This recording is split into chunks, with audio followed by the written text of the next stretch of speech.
அனைவருக்கும் அன்பு வணக்கங்கள். இன்றைய சிந்தனை துளிகளிலே நாம் பார்க்க இருப்பது வாழ்வு சிறக்க. உங்கள் குறிக்கோளை பிறரிடம் எப்போதும் சொல்லாதீர்கள். எப்போது என்ன நடக்கும் என்பது யாருக்கும் தெரியாது. எனவே எப்போதும் இரண்டாவதாக ஒரு திட்டம் தீட்டி வைத்துக் கொள்ளுங்கள். எந்த சூழ்நிலையிலும் பொறுமையை கைவிடாமல் இருக்க கற்றுக்கொள்ளுங்கள்.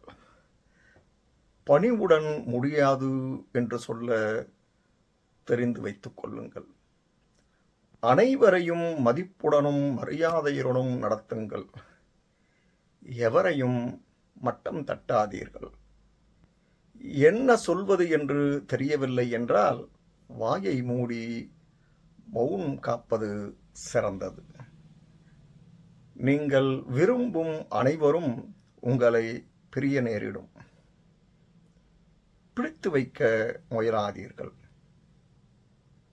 இந்த பதிவு பயனுடையதாக இருப்பின் ஷேர் செய்யுங்கள். நன்றி, வணக்கம்.